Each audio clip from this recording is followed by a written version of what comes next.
Alright, so we're gonna, now that y'all have had a chance to stretch your legs, we're gonna pick up with communications with communicating with dispatch.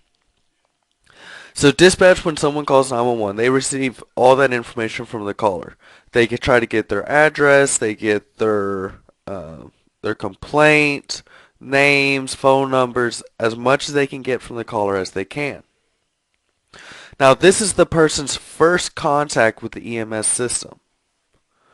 So now there's a big push among dispatchers for them to become what's called emergency medical dispatch certified. And what this allows them to do is while they're collecting this information, they're getting an idea of what's going on, and they figure out what exactly emergency services needed, get them dispatched to the address. They can go ahead and start advising the caller on how to manage that situation until EMS and fire can arrive. For example, someone calls complaining or patient's unresponsive. They'll have the callers figure out whether or not the patient is breathing.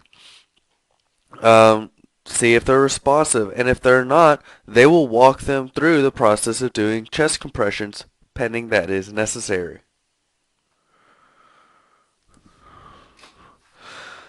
They may also receive information from a vehicle, because in some of your newer vehicle models, those that have OnStar, Ford, I think Ford is their Ford Sync. Hyundai is Blue Link or something along those lines. What it has is it has a automatic collision notification system, and what this does, depending on the capabilities of the vehicle, it can tell them the how much damage was caused, where the vehicle is at, because it might be in a situation where the patient may not be able to say anything. Um, and all of this information is collected, sent to the responding EMS units, so that way they can go ahead and start building um, an idea of how severe the injury is based off the mechanism of injury that was provided. Typically, as we've discussed earlier, there's only a few points that we typically discuss with dispatch. We don't want to be continuously on the line, because when you're on the way to the call, the driver or whoever's driving the truck, that should all be he's focused on. He or she is focused on is driving that apparatus.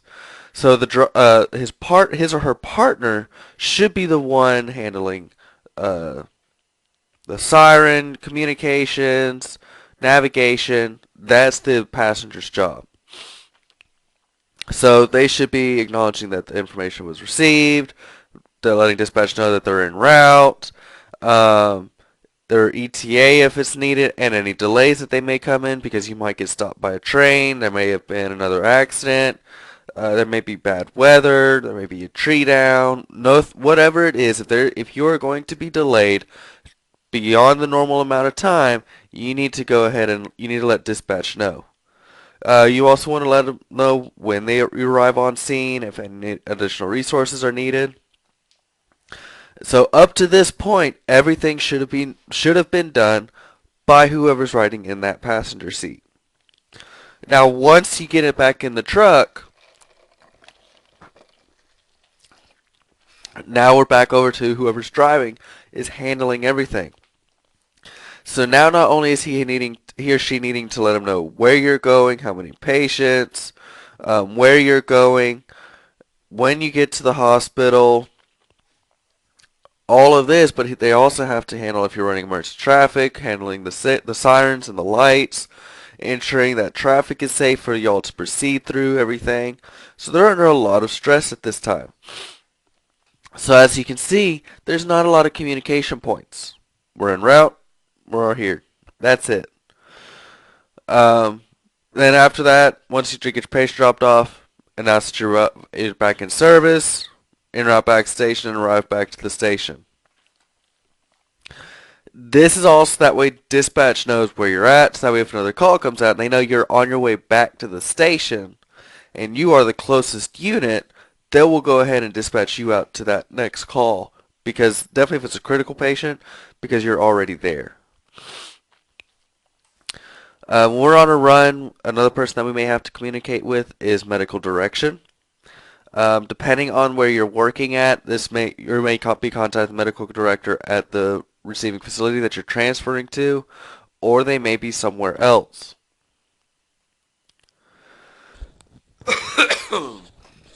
So you might be having to be calling them to give a certain medication, to do certain procedures. Uh, if it's going to be a negative transport, you may have to be contacting them to determine whether or not it's okay. So if they give you orders or you give any advice, make sure you echo those orders back to them. Give patient point 0.4, or excuse me, doc orders to give patient 324 milligrams of aspirin PO. Copy, 324 milligrams aspirin PO. Alright? And that's for a reason. Because you got to think about it. Some of these ER physicians that we may be talking to, they may be working on at a busy emergency room at the time. So they may not be thinking straight because might have 20 things going on all at once. So you may get on the horn and they say give 2 milligrams of nitroglycerin every 5 minutes, or excuse me, every 3 minutes times 5. Well, if you've looked at your pharmacology, you would know that that is not correct. What is the correct dose?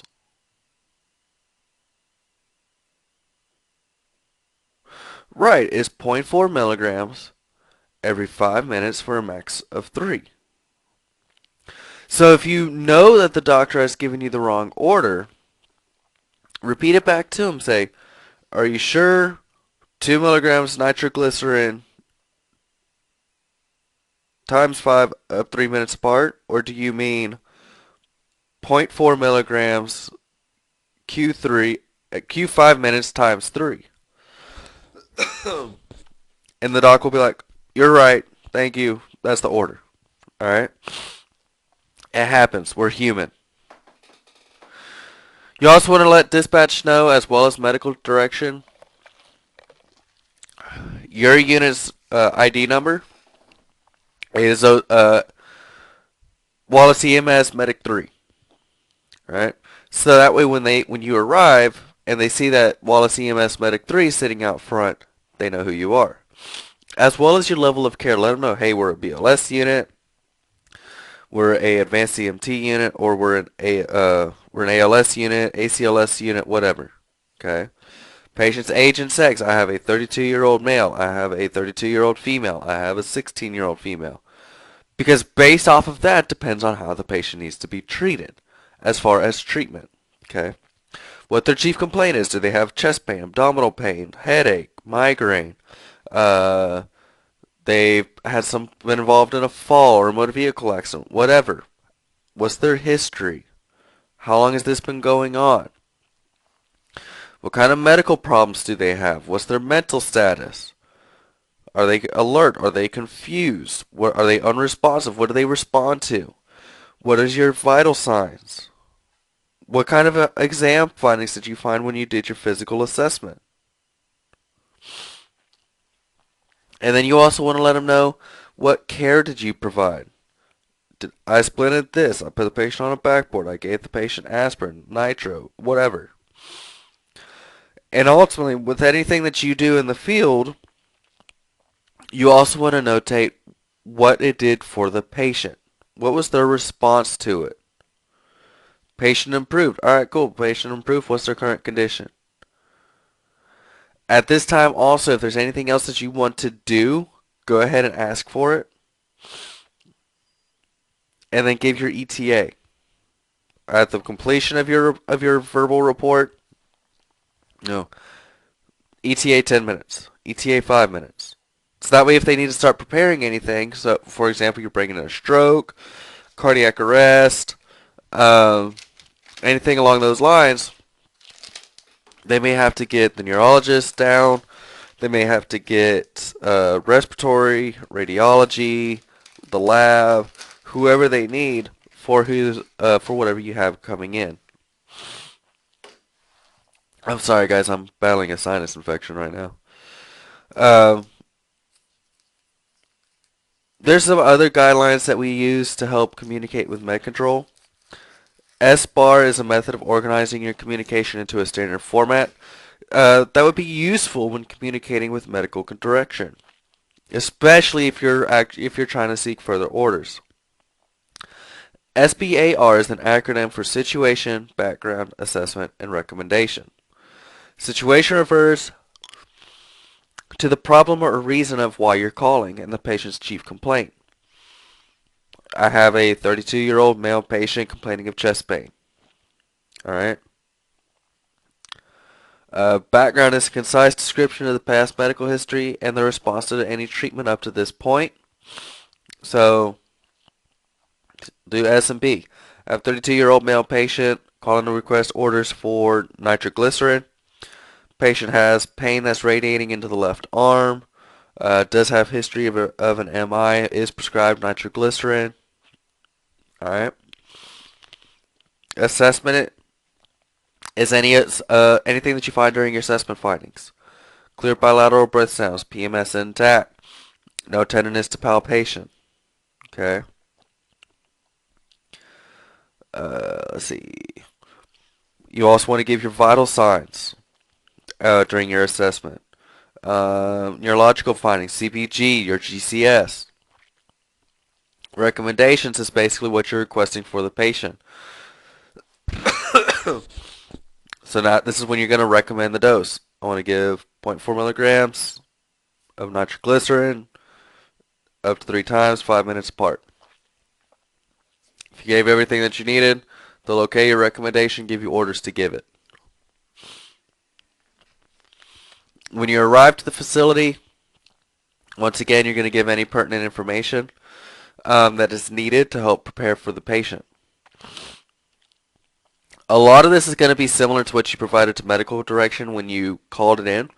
But remember, when you call in, it is a brief report. It shouldn't last more than 30 seconds to a minute. This is the more detailed. You're putting out a more broader picture of what happened. So that way some of the minor details that you left out, this is when you would give it now. You would also notify the facility of any changes that occurred after your report was given. I got orders to give nitroglycerin. I gave the patient nitro. Patient crashed. All right. Vital signs are now this. This is when you would let them know. You want to make sure that you give a proper and thorough oral report. While you're turning the patient over, you'll deliver your oral report to either a nurse or someone of higher level than you. That oral report should summarize the information you already broadcast to the facility, along with any updated information from your reassessment. Your report should include their current condition, age and gender, brief pertinent history, did you find the patient, their chief complaint, any major illnesses, vital signs, any assessment findings, how did they respond to any treatment that you provided.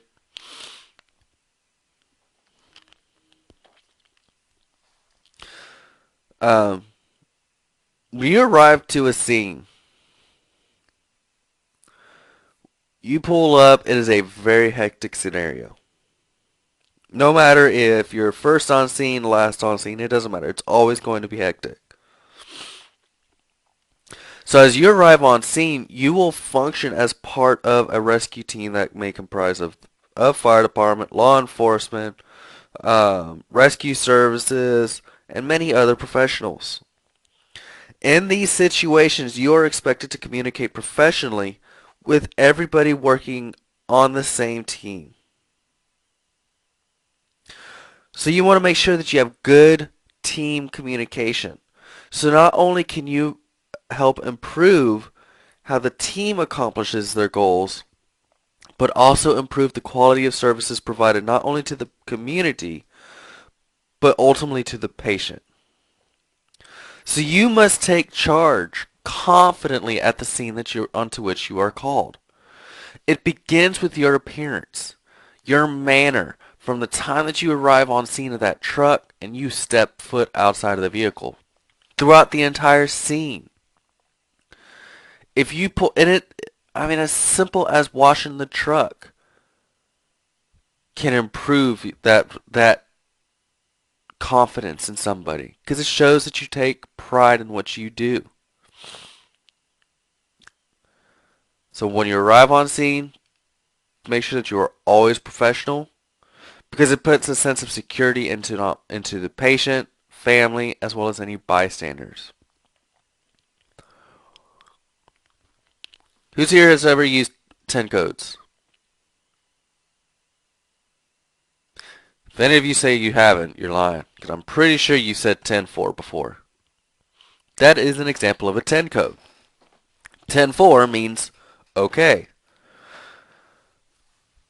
So it's with radio codes, whether they're used alone or in combination with messages in plain English, they are very advantageous because they do shorten radio airtime. Medic 3 Central. Medic 3, go ahead. 1032, 1065, 104. Or, excuse me. 1032, 1065, 1070. I would have only been taken out the line for a few seconds, but I may have put out a very broad statement. Now, don't ask me what it meant because I just made up that off the top of my head. I don't use 10 codes. So, it allows transmission of information that is understood by us, but not understood by the patient, family members, bystanders. So that way, in case you say anything that you may not want them to know, for example, you're on the scene of a possible assault and you need PD on scene, but you don't know who might have been the assaulter. You don't want to say, dispatch PD reference possible assault. Instead, you might say, 1022, 1015. So that way they know, hey, we need to dispatch PD, possible assault. But with that being said, there are disadvantages to the use of these codes. They are not every service is, there's no set standard for 10 codes. So they're basically useless unless everybody within that system understands them.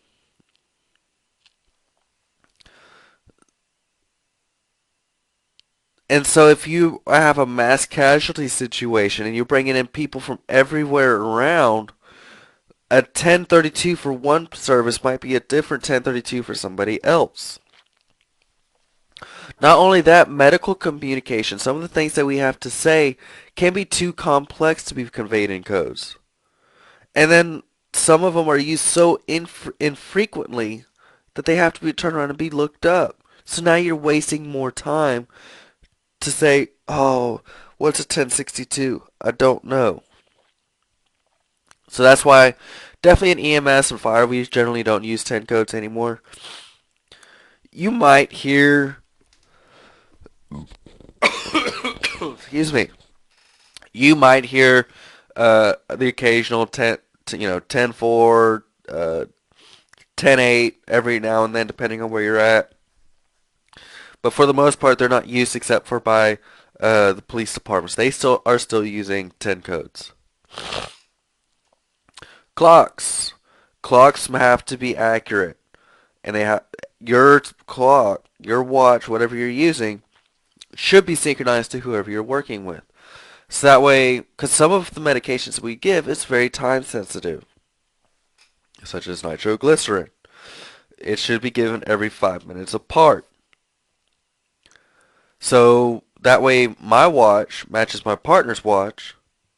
So that way, if my partner is the one that's taking notes, and they put nitroglycerin given at 1310, at 1314, I should be able to look at my watch and say, all right, I still got a minute. Okay. Now, commonly, a lot of services use military time. Um, just for the simple fact that it's easier than saying, all right, it is 6 o'clock. All right, what was it? 6 o'clock a.m., 6 o'clock p.m. Now, obviously, you can just simply look up in the sky and tell whether or not it's 6 a.m. or 6 p.m. I'm talking about documentation. I can't look at a document and say and know that you meant 6 o'clock a.m. or 6 o'clock p.m. So we'll use military time, which is based off a 24-hour period. So who can tell me? So with that being said, so it goes all the way up to 23:59 at midnight. It goes to 0000 or O dark 100.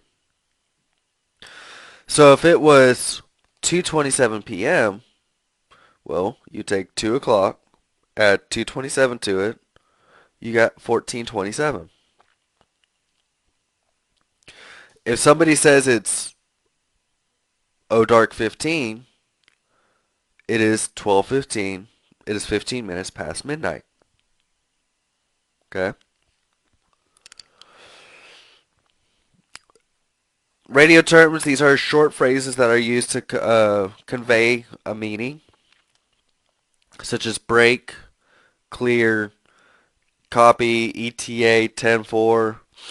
Like I said, 10-4 is even one of those. It's still being used, but a lot of times we don't use it very often. Standby, landline, over. Oops, crap. Sorry. These are all terms that are commonly used even today.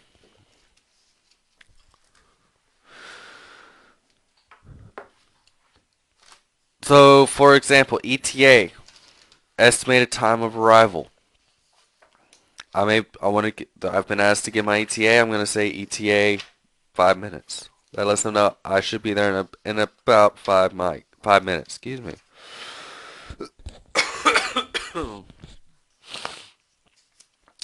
You may also hear someone say break.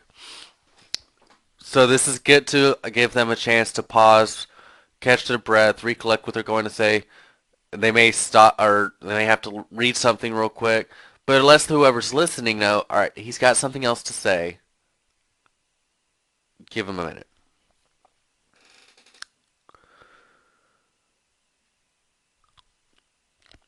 Clear means end of transmission. Copy means that you've received and understood it. So, uh, Wallace EMS, medical emergency, 123 Sunshine Street, chest pain. Wallace EMS copy. Alright, cool. Gotcha. Landline just simply means, I'm going to call you, contact us by landline, as far as telephone communications. Standby, please wait. Over, we've reached the end of my message. I'm waiting for your reply. You might hear it say again, meaning they don't understand the message. Spell it out means that you're asking them to spell out phonetic words that are unclear. Excuse me.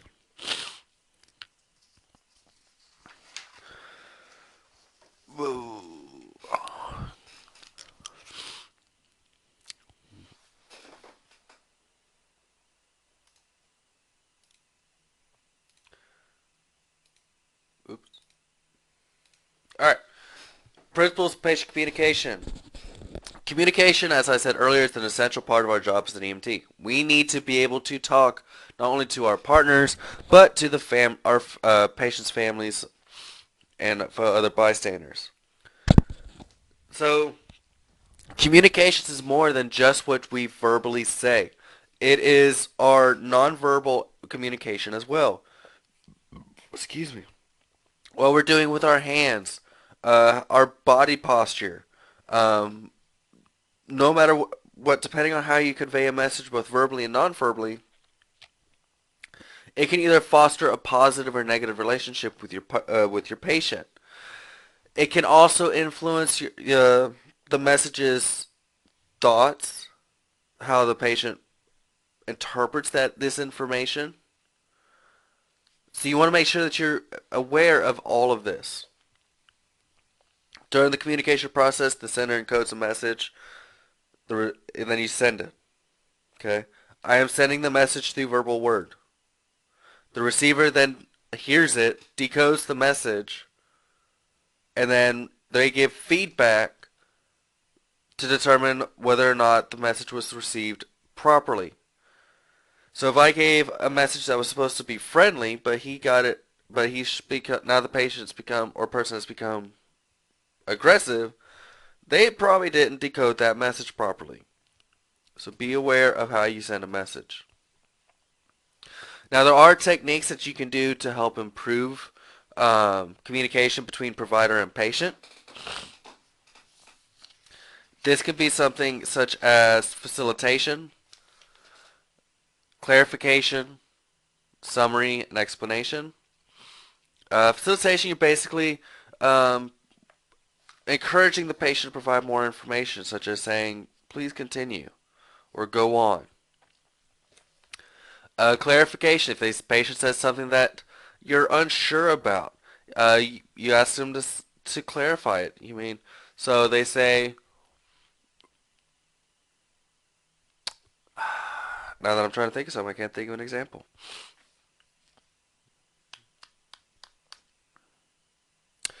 Anyways, summary would be after the patient says something, they may have said a lot of information. You turn around and just give a summary of it. You may not give a full detailed story, because some of the patients that we go to, they like to tell a story. So instead of saying a 30-minute story that they just told you, you break it down to like 5. All right. Silence. Silence is a virtue, where you just stand there and listen, and just let the patient talk.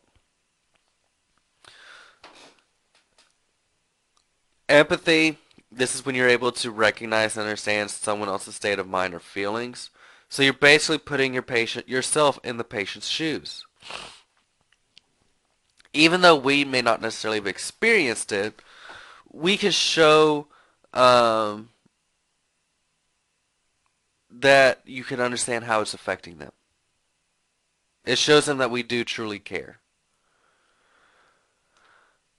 Now, this one, the confrontation one, this is the one you want to be careful about, because it can cause a scene to become hostile very quickly. So, now this is not supposed to be accomplished through anger and aggression by the EMT. You don't want to turn around and become very hostile towards them, but you may want to become a little bit more assertive when you're trying to help the patient overcome whatever it is that they're going through and understand his own feelings and their behavior. Even when you need to confront or challenge them, always be respectful to your patient and act in their best interests. So if you have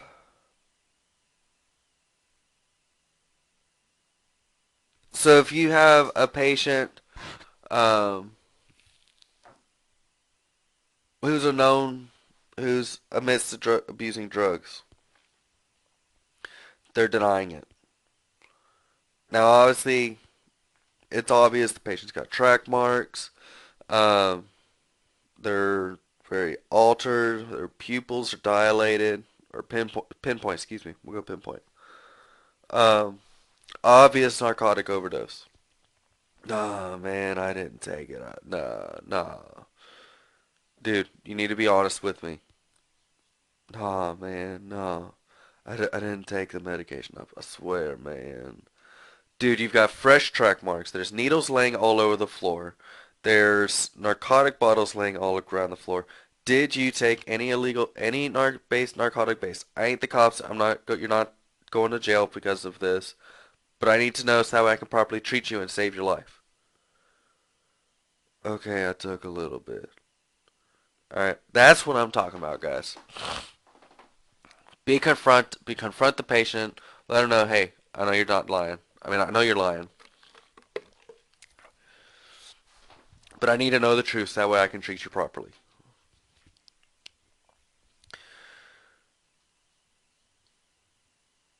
So just remember the 3 C's so that way you can try to keep your cool. Always be confident, cooperate with everybody, and be compassionate.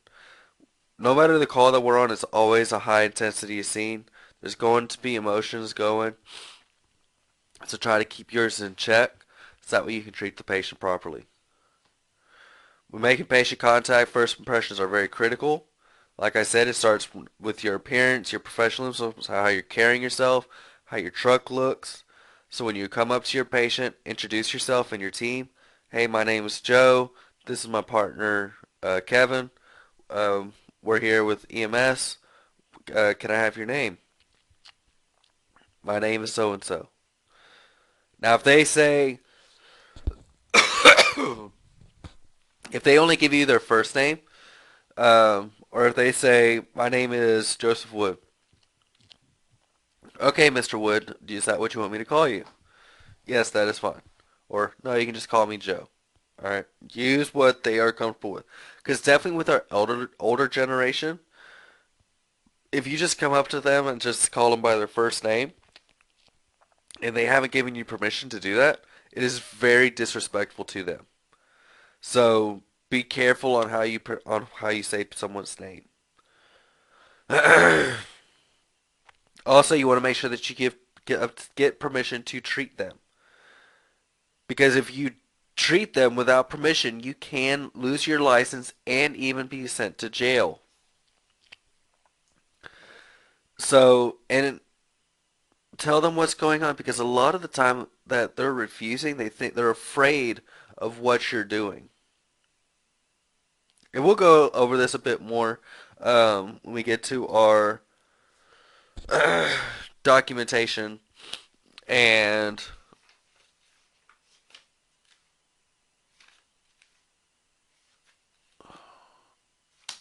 legal chapter. So if they just simply say no or I'm okay when you ask about providing assistance, this is a defense mechanism of denial. Okay? Tell them, hey, it's okay. I'm just here to take care of you. I'm just gonna check your blood pressure. Speak clear, calm, and slow. Because definitely with our older patients, they may not be able to understand it as clearly with how if you talk fast. Also, if you try using medical terminology, the patients can't understand it. Don't throw these big words out at them such as pneumothorax, cardiomyopathy, uh, pleural effusion, pericarditis. Don't do that because you're just going to confuse the patient like I did just some of y'all. Respect their privacy if you have to expose them. Get everyone who does not need to be in there out. Try to limit interruptions in communications. Um, so this will give you a better opportunity to listen to them between you and your patient. So have one person assessing vitals while another person is talking to the patient. So that way you're not interrupting and something doesn't get left out. Also be aware of your position relative to the patient and your body language and use of space. Everybody has their own bubble. You got the friend bubble, you got your personal bubble, and your intimate bubble. Uh, I don't want you in my bubble unless I let you. Okay. With some people, they will become very aggressive if you get inside the personal bubble. So make sure that they're okay with you coming in. Also, don't tower over the patient if you don't have to. Get down on their level, take a knee, look them face to face. All right? Don't cross your arms and kind of look standoffish because otherwise that's just going to make the patient feel like you don't really care and they're not going to trust you. If it's too noisy or there's not enough light, control the situation. You're in charge when you arrive, so take charge. Be courteous to the patient if there's any choices of as far as, for example, hospitals. In our area, we have just within a 20-mile radius of where we sit right now, you have Flowers, Southeast, and Dell Medical Center. Which hospital do you want to go to? I want to go to Flowers. All right, cool. Take them to Flowers. Be honest with your patient because if they catch that you have lied to them and they know it, you'll have lost their trust for the rest of that ride and possibly forever. So always be honest with them with your answers and any statements made to the patient.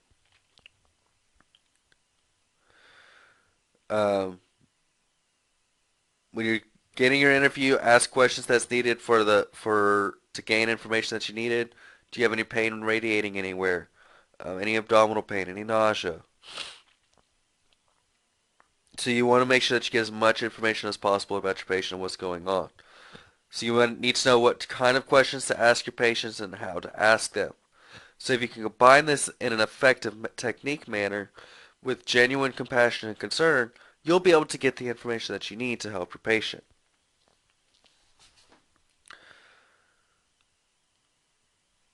It starts, as I said earlier, with your posture.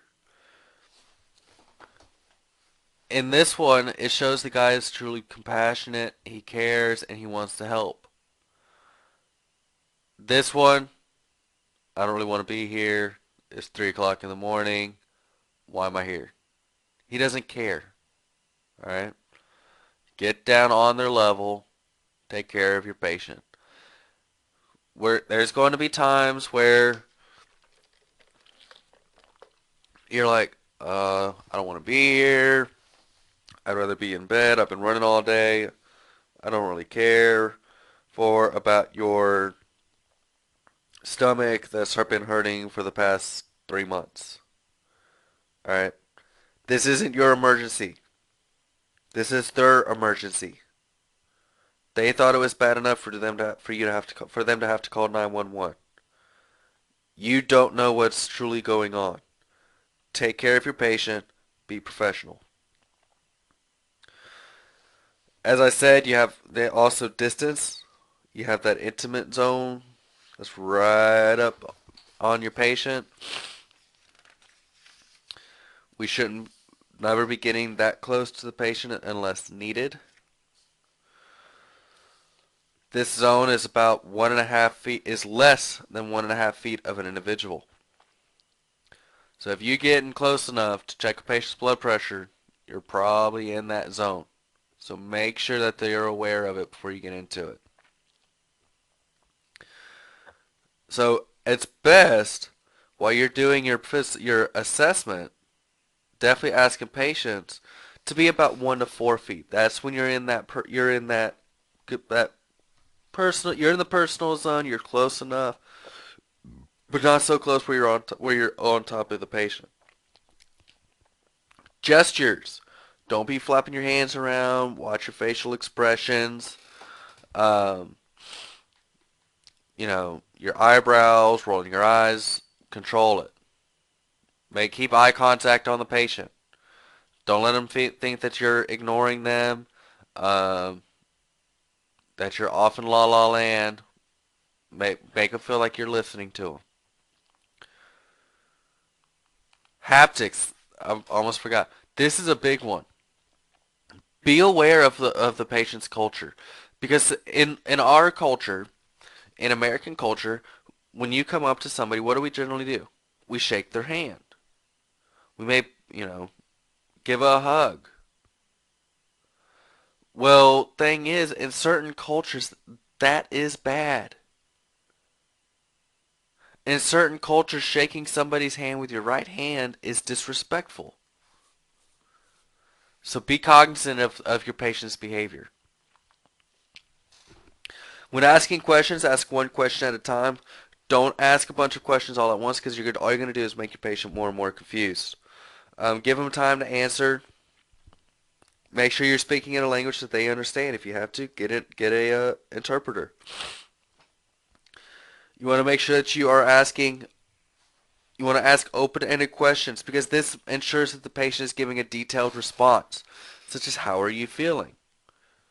Oh, my chest, it's just killing me. All right. This allows you to get very detailed information as to what's going on.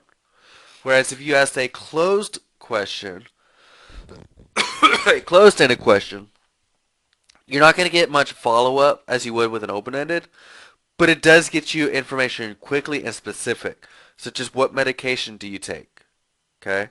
It is focused on exclusively the medication. Don't ask any questions that might lead an answer, such as, do you really not want, or do you really want to go to the hospital, or do you want to stay here? Okay. Um, don't interrupt the patient when they're talking. Let them finish what they're saying. Don't give any false reassurance not only to the patient but to the family. All right. If you're working a code and you're going to take him to the hospital and the family says, is he going to be okay? Don't say he's going to be just fine. All right. Because that's going to give them a sense of reassurance that's not going to be true. And then you get to the hospital and they're like, I'm sorry, your loved one's passed away. They're like, but the paramedics said that my mom and or dad was going to be okay. And it becomes one giant mess. Fights start breaking out. No. If you're ever in that situation, you're doing CPR and the family says, is my mama going to be okay? You know, say, we're doing everything we can, but it doesn't look good. Okay? Be truthful with them. Don't ask any why questions, definitely with an assault or any patient, because that just implies blame. All right? We don't play the blame game. We're not the police. We're not a judge. We're not the jury. Ask questions pertinent to what's going on. If family members start getting a little agitated or get them out, um, if you're dealing with a hostile patient, you want to you start building that rapport with them. Try to talk them down. Try to keep them calm.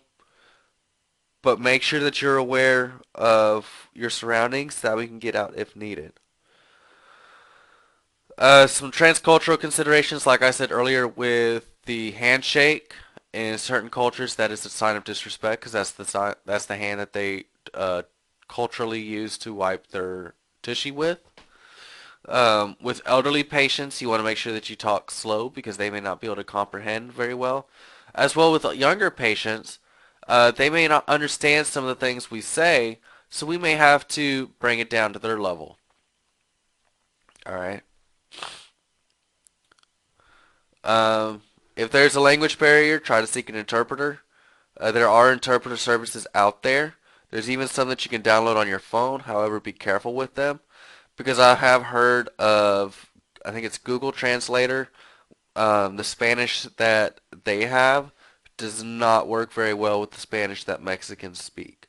So always be aware of the app that you are using. Also, if you are interpreting, having an interpreter talk for you, be aware of the potential of filtering of information. They may not say everything that you are saying to them, or something maybe get lost in translation. So pretty much, if you just told them something that is not good news, and the family member has become very excited, something didn't interpret properly. If you have an elderly patient and they have hearing aids, uh, get the hearing aids for them. I have a patient, or there's a patient that I've been to numerous times that she is legally deaf. Um, so bad to where even hearing aids won't work for her. So we actually write all of our questions on a pad of paper, and we use that to interpret to talk to her with. Also, just because someone is old does not mean that they have any hearing or vision problems. They may be perfectly healthy. They may have perfect vision, perfect hearing. So be alert that they may exist, but don't automatically assume. With children, you want to use extra patience with them because they're going to be very scared and timid. Get down to their levels. That way you don't feel overbearing and authoritative. You are there to help them, not to be an authority figure. You might even need the parent's assistance in communicating with the child. Okay. Be honest with them. Use simple language, because otherwise they may become confused. All right, guys, that's it for this chapter. Um, if y'all don't have any questions, I will see y'all next time. If you do have any questions, either save them for the next time we are in class. You can email me in Blackboard, um, but make sure you write them down either way, so that way you don't forget. All right. If that's it, I will see y'all in class.